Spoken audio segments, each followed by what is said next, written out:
এমন একটা মুহূর্তের কথা ভাবা যাক, যখন কিছু একটা বলতে চাইছেন, কিন্তু মুখ খুলতে গিয়ে শব্দগুলো কেমন উধাও হয়ে যায়। হ্যাঁ, কোথা থেকে শুরু করব, কি বলবো, এই দ্বিধাটা, তাই না? বিশেষ করে ইংরেজি বলার সময়। একদম। মনে হয় যেন একটা অদৃশ্য দেওয়াল দাঁড়িয়ে আছে সামনে। আর সেই দেয়ালের ওপারেই হয়তো আপনার দারুণ কোনো আইডিয়া বা জরুরি একটা কথা অপেক্ষা করছে। কিন্তু আমরা অনেকেই ওই প্রথম পদক্ষেপটা নিতে না পেরে চুপ করে থাকি। ঠিক তাই।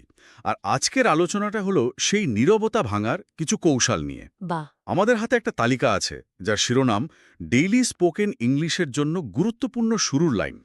তবে এটাকে শুধু তালিকা বললে ঠিক হবে না।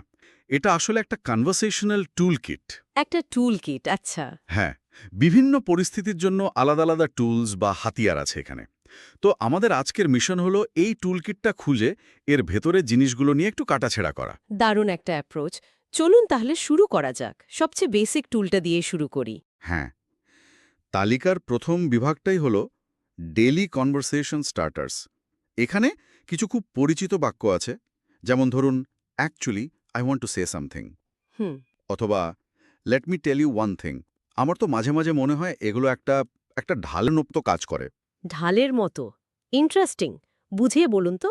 মানে সরাসরি মূল কথাটা বলতে হয়তো ভয় লাগছে বা সংকোচ হচ্ছে, তো আগে অ্যাকচুয়ালি বলে একটু আড়াল তৈরি করে নিলাম। সময় নিচ্ছেন বা শ্রোতাকে প্রস্তুত করছেন। এক্স্যাক্টলি। আপনার কি মনে হয়? না, আপনার এই ঢালের উপমাটা আমার দারুণ লেগেছে।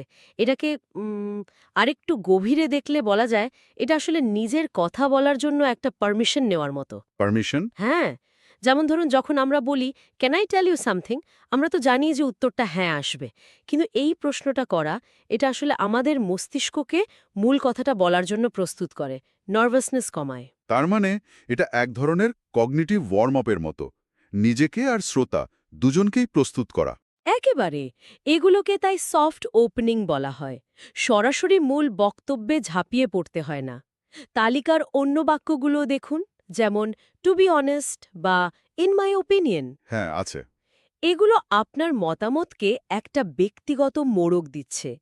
এর মাধ্যমে আপনি শ্রোতাকে বলছেন যে, দেখুন, আমি যা বলতে যাচ্ছি সেটা আমার দৃষ্টিভঙ্গি, কোনো ধ্রুব সত্য নয়। আচ্ছা, আচ্ছা। এটা তো সম্ভাব্য মতবিরোধের পথটাকেও সহজ করে দেয়। ঠিক তাই। উৎসেতিটেও যেমন বলা হয়েছে, যখন কেউ কথা শুরু করতে দ্বিধায় ভোগেন, তখন এই টুলগুলো খুব কাজে দেয়। দারুণ বিশ্লেষণ।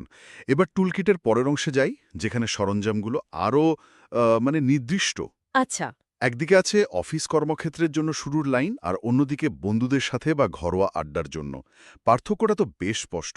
অফিসের বাক্যগুলো বেশ ফর্মাল, যেমন good morning, I just wanted to update you, hmm. অথবা I would like to discuss something. এখানে মূল বিষয় হল প্রেক্ষাপট বা কনটেক্সট। অফিসের পরিবেশে আমাদের লক্ষ্যটা কি? কাজটা ঠিকভাবে করা। একদম। স্বচ্ছতা, পেশাদারিত্ব আর পারস্পরিক সম্মান বজায় রাখা। যখন একজন সহকর্মী বলেন, I need a little clarification on this, তিনি শুধু তথ্য চাইছেন না। তিনি এটাও বলছেন যে তিনি কাজটা নিয়ে সিরিয়াস। এক্স্যাক্টলি। তিনি কোনো ভুল বোঝাবুঝি এড়াতে চান। উচ্ছিষ্টিতে এই বাক্যগুলোকে নিরাপদ এবং পেশাদার বলা হয়েছে, কারণ এগুলোর উদ্দেশ্য কাজ এগিয়ে নিয়ে যাওয়া, বিতর্ক তৈরি করা নয়। কিন্তু বন্ধুদের সাথে সবসময় কি এত ক্যাজুয়াল থাকা যায়? অনেক সময় তো বন্ধুদেরও কোনো সিরিয়াস বা জরুরি কথা বলতে হয়। তখন কি গ্যাস হোয়াট দিয়ে শুরু করাটা ঠিক হবে? খুব গুরুত্বপূর্ণ একটা প্রশ্ন। দেখুন, বন্ধুদের সাথে যে বাক্যগুলো, যেমন হোয়াটস গোয়িং অন বা গ্যাস হোয়াট, এগুলো একটা আগে থেকে তৈরি হওয়া সম্পর্কের উপর ভিত্তি করে চলে। একটা বোঝাপড়া থাকে। হ্যাঁ, বিশ্বাস আর স্বাচ্ছন্দ্যের ভিত্তিটা আগে থেকেই আছে। কিন্তু আপনি যে পরিস্থিতিটার কথা বলছেন, মানে বন্ধুদের সিরিয়াস কিছু বলার সময়, তখন আমরা আসলে এই দুটো বিভাগের মধ্যে একটা মিশ্র পথ বেছে নিই। কিভাবে? হয়তো শুরুটা ক্যাজুয়াল হলো, কিন্তু তারপর আমরা বলি, actually I want to say something serious, বা listen, I need to tell you something এর মতো বাক্য। এটা আড্ডার মোড়টা ঘুরিয়ে দেয়। তার মানে পরিস্থিতি অনুযায়ী টুলস মিশ্রণ করার স্বাধীনতাও আমাদের আছে। আমার এক বন্ধু আছে, সে প্রত্যেকটা কথা গেস হোয়াট দিয়ে শুরু করে। তাই নাকি? হ্যাঁ, আর তারপর এমন একটা সাধারণ কথা বলে যে অবাক হওয়ার কিছুই থাকে না। এটা আসলে কৌতূহল তৈরির একটা টুল, যা আপনার বন্ধু হয়তো একটু বেশিই ব্যবহার করেন।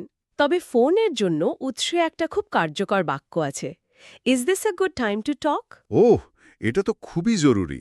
এই একটা বাক্যই আপনার পেশাদারিত্ব এবং অন্যের সময়ের প্রতি আপনার শ্রদ্ধার বিরাট পরিচয় দেয়, তা সে অফিসের কলই হোক বা ব্যক্তিগত। এটা সত্যি একটা গোল্ডেন রুল। আচ্ছা, কিছু পরিস্থিতি তো বেশ চাপের হয়, তাই না? যেমন একটা চাকরির ইন্টারভিউ। অবশ্যই। সেখানে তো প্রথম ইমপ্রেশনটাই সবকিছু। এর জন্য টুল কিটে কি আছে? এখানে বলা হয়েছে thank you for giving me this opportunity বলে শুরু করতে। এটা কি একটু ক্লিশে বা গতানুগতিক শোনায় না? শুনতে হয়তো গতানুগতিক লাগতে পারে, কিন্তু এর মনস্তাত্ত্বিক প্রভাবটা প্রচণ্ড। তাই? হ্যাঁ, এই বাক্যগুলো হলো উচ্চচাপের পরিস্থিতির জন্য ডিজাইন করা সোশ্যাল স্ক্রিপ্ট। যখন একজন প্রার্থী এই বাক্যটি বলেন, তিনি শুধু ভদ্রতাই প্রকাশ করছেন না, তিনি পরিস্থিতিটার গুরুত্ব স্বীকার করছেন। আর নিজের কৃতজ্ঞতাবোধ প্রকাশ করছেন? ঠিক, এটা তাকে একজন বিনয়ী কিন্তু আত্মবিশ্বাসী প্রার্থী হিসেবে প্রতিষ্ঠা করে। এটা ক্লিশে নয়, এটা একটা প্রতিষ্ঠিত এবং কার্যকর কৌশল। আর আত্মবিশ্বাস দেখানোর জন্য যে বাক্যটা আছে, I believe my skills are a good match for this role, এটা তো বেশ সরাসরি। হ্যাঁ, এবং এটাই এর শক্তি। এই বাক্যটি আপনার প্রস্তুতির প্রমাণ দেয়। আপনি বলছেন যে আপনি এই পদের রিকোয়ারমেন্টস নিয়ে গবেষণা করেছেন এবং নিজেকে তার যোগ্য মনে করছেন। বুঝা গেল। একইভাবে কোনো দোকানে গিয়ে যখন আমরা কথা শুরু করতে ইতস্তত করি, তখন excuse me, I am looking for বা could you please help me, এর মতো বাক্যগুলো সেই জড়তা কাটাতে সাহায্য করে। একদম, এগুলো আমাদের মস্তিষ্কের ওপর থেকে কিভাবে শুরু করব এই চিন্তা করার বোঝাটা নামিয়ে দেয়। তালিকার এই অংশটা যখন আপনি নার্ভাস বা আটকে গেছেন, আমার কাছে খুব বাস্তবসম্মত মনে হয়েছে। বাক্যগুলো হলো let me think for a moment বা how can I say this. হ্যাঁ, এগুলোকে বলা যেতে পারে থিংকিং পজ, মানে ভাবার জন্য নেওয়া সচেতন বিরতি। এই থিঙ্কিং পজের ব্যাপারটা দারুণ। আমি খেয়াল করেছি বড় বড় বক্তারাও এটা করেন। কথা বলতে বলতে হঠাৎ থেমে গিয়ে বলেন let me put it this way. ঠিক, এটা শ্রোতাদেরও পরের অংশটা শোনার জন্য আরও আগ্রহী করে তোলে, তাই না? একদম। এগুলো শুধু সময় নেওয়ার উপায় নয়, এগুলো হলো পারসেপশন ম্যানেজমেন্টের কৌশল। যখন আপনি এই বাক্যগুলো ব্যবহার করছেন, আপনি শ্রোতাকে একটা সংকেত দিচ্ছেন যে আপনি হারিয়ে যাননি, বরং আপনি আরও গুছিয়ে উত্তরটা দেওয়ার চেষ্টা করছেন। আপনাকে দুর্বল হিসেবে নয়, বরং একজন চিন্তাশীল বক্তা হিসেবে উপস্থাপন করে। প্রিসাইসলি। আর উৎসের প্রো টিপটা তো অসাধারণ। বলা হয়েছে যারা অনর্গল ইংরেজি বলেন তারাও নাকি এগুলো ব্যবহার করেন। এটা জানাটা নতুন শিক্ষার্থীদের জন্য যে কি বিরাট একটা স্বস্তির বিষয়। অবশ্যই, কারণ এটাই মিথটা ভেঙে দেয় যে অনর্গল কথা বলার অর্থ হল কখনো না থামা বা কখনো ভুল না করা। ঠিক। সাবলীল বক্তারাও চিন্তা করার জন্য সময় নেন। পার্থক্য হল তারা এমন কিছু কৌশল ব্যবহার করেন যা কথোপকথনের প্রবাহকে উন্নত করে, নষ্ট করে না। 1 সেকেন্ড প্লিজ বা what I mean to say is এর মতো বাক্যগুলো ভয় আর নিখুঁত হওয়ার চাপ দুটোই কমাতে সাহায্য করে। তার মানে নার্ভাসনেস কাটানোর জন্য নিজের চিন্তা গুছিয়ে নেওয়ার কৌশলগুলো খুব জরুরি। কিন্তু ধরা যাক আপনি নার্ভাস নন, বরং আপনি আপনার কথার প্রভাব আরও বাড়াতে চান, তখন কি করবেন? আচ্ছা, টুলকিটটা কিন্তু এর জন্য কিছু দারুণ পাওয়ার টুলসের ব্যবস্থা রেখেছে। এগুলোকে বলা হচ্ছে পাওয়ার স্টার্টার্স। ঠিক। এতক্ষণ আমরা যে টুলগুলো নিয়ে কথা বললাম, সেগুলো ছিল কথোপকথন শুরু করা বা চালিয়ে যাওয়ার জন্য। আর পাওয়ার স্টার্টার্স হল কথোপকথনের গতিপথ নিয়ন্ত্রণ করার জন্য। এখানকার উদাহরণগুলো বেশ শক্তিশালী। যেমন দ্য মেইন পয়েন্ট ইজ বা লেট মি বি ক্লিয়ার। কিন্তু এই পাওয়ার স্টার্টার্স ব্যবহার করার কোনো ঝুঁকি আছে কি? যেমন লেট মি বি ক্লিয়ার বললে কি শ্রোতা ভাবতে পারেন যে আমি তাকে নিচু করে দেখছি বা আমার আগের কথায় কোনো চালাকি ছিল? চমৎকার একটা পয়েন্ট তুলে ধরেছেন। হ্যাঁ, ঝুঁকি অবশ্যই আছে। এই বাক্যগুলো বক্তার কর্তৃত্ব প্রতিষ্ঠা করে।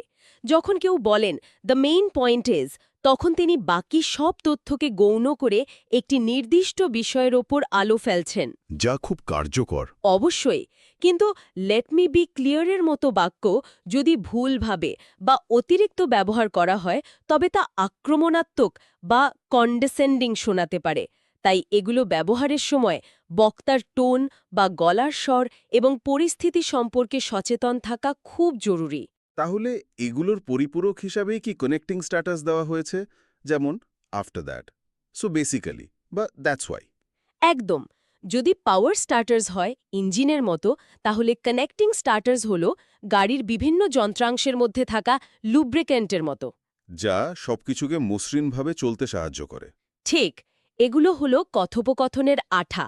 আপনার একটা কথার সাথে আরেকটা কথার যৌক্তিক সংযোগ তৈরি করে। এর মাধ্যমে বোঝা যায় যে আপনি শুধু কিছু বিচ্ছিন্ন তথ্য দিচ্ছেন না, বরং একটা সম্পূর্ণ ধারণা বা গল্প তৈরি করছেন। বাহ, একটা দিয়ে শক্তভাবে শুরু করা আর অন্যটা দিয়ে সেই শুরুটাকে এগিয়ে নিয়ে যাওয়া। এবার আমরা টুলকিটের শেষ ড্রয়ারে চলে এসেছি, যা আমার মতে নতুনদের জন্য একটা মাস্টার স্ট্রোক। আচ্ছা, এর নাম ব্রেক দ্য সাইলেন্স স্পেশাল। এখানকার বাক্যগুলো দেখুন। I am not fluent, but I want to try. অথবা I may make mistakes, but I am learning. এগুলো তো স্রেফ বাক্য নয়। এগুলো একটা মানসিক কৌশল। একদম। এগুলোকে চাপ কমানোর কৌশল বা প্রেশার রিলিফ স্ট্র্যাটেজি বলা যেতে পারে। এর মনঃশাস্ত্রিক প্রভাব অসাধারণ।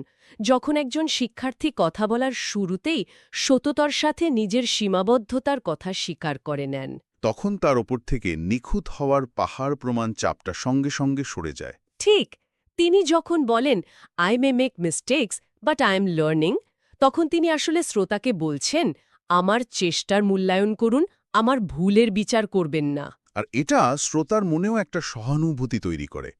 তখন শ্রোতার পরীক্ষক থাকেন না, বরং সহযোগী হয়ে ওঠেন। ঠিক তাই, এটি সমালোচনার ভয়কে গোড়া থেকে উপড়ে ফেলে। অনুশীলনের জন্য একটি নিরাপদ পরিবেশ তৈরি হয়। উৎসটিতে যেমন বলা হয়েছে, এই বাক্যগুলো তৎক্ষণাৎ চাপ সরিয়ে দেয়। কারণ এর পরে কোনো ভুল হলেও সেটা অপ্রত্যাশিত থাকে না। বরং আপনি যে শিখছেন এটার তারই প্রমাণ। ফলে কথা বলতে গিয়ে আটকে যাওয়ার যে সবচেয়ে বড় ভয়, সেটাই দূর হয়ে যায়। অসাধারণ একটা বিষয়। তাহলে এই পুরো টুলকিটটা ঘেটে আমাদের সবচেয়ে বড় উপলব্ধি কী হলো? আমার তো মনে হচ্ছে ইংরেজিতে কথা বলাটা চালিয়ে যাওয়ার চেয়েও শুরু করাটা বেশি কঠিন। হ্যাঁ, প্রথম ধাপটাই সবচেয়ে কঠিন। আর এই তালিকাটি আমাদের সেই কঠিনতম মুহূর্তগুলোর জন্যই কিছু নির্দিষ্ট এবং পরীক্ষিত হাতিয়ার দিয়েছে। অফিস থেকে শুরু করে বন্ধুদের আড্ডা, ভয় পাওয়ার মুহূর্ত থেকে আত্মবিশ্বাসী হওয়ার কৌশল পর্যন্ত। একদম। আর এই উৎসের শেষে একটি বার্তা আছে, যা আমার মনে হয় পুরো আলোচনার সারমর্ম। সেখানে বলা হয়েছে, ইংরেজি বলা শুরু করার জন্য গ্রামার নয়, স্টার্টিং লাইন দরকার। একটা লাইন বলুন, দ্বিতীয়টা নিজে থেকেই চলে আসবে। ভয় ভাঙুন, চাপ ভাঙুন, নীরবতা ভাঙুন। ইংরেজি বলা শুরু করার জন্য গ্রামার নয়, স্টার্টিং লাইন দরকার। এই কথাটা খুব শক্তিশালী। এটা আমাদের প্রচলিত ধারণাকে একেবারে নাড়িয়ে দেয়। খুবই শক্তিশালী। আর এটা শুধু ভাষা শেখার ক্ষেত্রেই সত্যি নয়, যে কোনো নতুন দক্ষতা অর্জনের ক্ষেত্রে এটা প্রযোজ্য। আমরা অনেক সময় নিখুঁত প্রস্তুতির জন্য অপেক্ষা করতে থাকি। ভাবি, আগে সব নিয়মকানুন শিখে নি, তারপর শুরু করব। কিন্তু বাস্তবতা হল, শুরু না করলে সেই প্রস্তুতি কখনো শেষ হয় না। সবচেয়ে বড় বাধাটা জ্ঞানের অভাব নয়, বরং প্রথম পদক্ষেপটা নেওয়ার ভয়। এই টুলকিটটা আমাদের সেই প্রথম পদক্ষেপ নেওয়ার জন্যেই কিছু সহজ অবলম্বন জুগিয়ে দিয়েছে। অসাধারণ একটা বার্তা। আর আমাদের শ্রোতাদের জন্য একটি চিন্তার খোরাক রেখে যেতে চাই। নিশ্চয়ই। এই তালিকাটি আমাদের কথা শুরু করার অনেকগুলো উপায় বলেছে, কিন্তু একটি কথোপকথন সুন্দরভাবে শেষ করার গুরুত্বও তো কম নয়। অবশ্যই। বিশেষ করে প্রফেশনাল বা আনুষ্ঠানিক পরিবেশে কথা শেষ করার জন্য কী ধরনের কৌশল প্রয়োজন হতে পারে, যা এই তালিকায় হয়তো উল্লেখ করা হয়নি। কিভাবে একটি ইতিবাচক ধারণা রেখে এবং সম্পর্কের কোনো ক্ষতি না করে একটি কঠিন আলোচনা শেষ করা যায়, সেটাও তো একটা শিল্প। এই প্রশ্নটি হয়তো আমাদের আরেকটা গভীর আলোচনার দিকে নিয়ে যেতে পারে।